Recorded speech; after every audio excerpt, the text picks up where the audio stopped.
और मुसलमान क्यों टारगेट पर है, मैं आपको इसका कारण बता देता हूं। इस पूरी दुनिया को कंट्रोल करने वाले लोगों के लिए 3 चीजें बहुत बड़ा हथियार थी। एक ब्याज का पैसा यानी बैंकिंग सिस्टम, कर्जा, दूसरा सिनेमा माइंड प्रोग्रामिंग के लिए, मैनिपुलेशन के लिए, और तीसरा सिनेमा। सिनेमा तो बोल दिया ना, ब्याज का पैसा, सिनेमा और दारू, नशा, विस्की, अब शराब। अब उन्होंने क्या किया, मुसलमानों ने इस खेल को समझ लिया, क्योंकि इस गेम को चलाने वाले इजरायली हैं, 13 की 13 फैमिली इजराइल से आती है, सब यहूदी हैं। वो इन तीनों चीजों में इन्वॉल्व नहीं है। हाँ, और वो इन तीनों चीजों में बिल्कुल भी इन्वॉल्व नहीं होते हैं, और वो पूरी दुनिया को इन तीनों चीजों का एडिक्ट बनाना चाहते हैं, या तो शराब का या कर्जे का। इसलिए आपको क्रेडिट कार्ड फ्री में मिलेगा, इसलिए आपको कर्जा एम मिल जाएगा, ले लो ना भैया, क्या दिक्कत है। अरे कांटे पे ले लो, मेज पे ले लो, कुर्सी पे ले लो, लेकिन ले लो बस एक बार, कर्जा ले लो बस एक बार। आपको लेने की आदत डलनी चाहिए। दारू भी इतने सुंदर सुंदर ठेके बना दिए गए हैं, आपका जी करता है यार यहाँ से तो एक चीज ले ही जाए, चाहे ना भी पीनी हो, लेकिन ले ली अच्छी।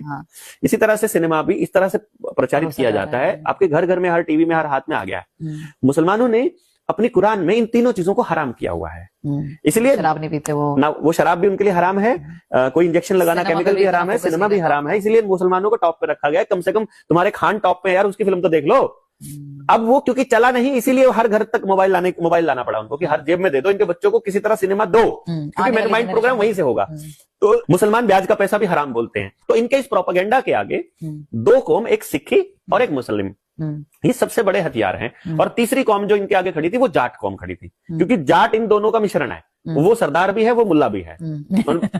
जाट जो है ना, मतलब मूला जाट ही बोलते हैं, अगर आप जाओगे ना तो मूला जाट भी एक शब्द है पाकिस्तान में, तो जो जितने मुसलमान है वो सारे जाट ही हैं बेसिकली, ठीक है, उसको मूला जाट बोल रहे हैं। तो जाट और सरदार भी है, ठीक है। तो जाट एक ऐसी कौम है जिसकी जो मान्यता है वो सरदारों जैसी और मुसलमानों दोनों जैसी है। जैसे मुसलमान और सरदार दोनों का जो धार्मिक गुरु है वो कौन है, एक किताब है, उनकी गुरु ग्रंथ साहिब है, और उनकी ये है।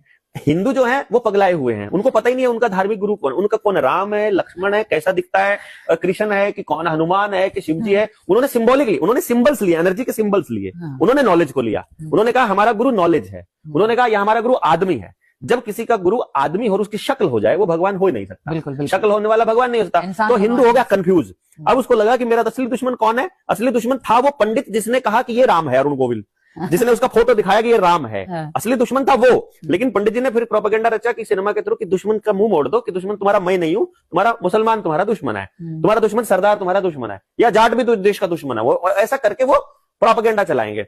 अब उस प्रोपेगेंडा में मुसलमान को अगर लपेटना है तो किसी तरह से मुसलमान की आवाज को दबाना पड़ेगा। मुसलमान की या किसी भी इंसान की आवाज को दबाना हो तो बस सड़क पे खड़ा होकर के 4 लोग, आप सड़क पे जा रहे हो और 4 लोग आपकी तरफ इशारा करके जोर से चिल्ला पड़े, चोर चोर चोर चोर, मेरी चोरी करके आई है।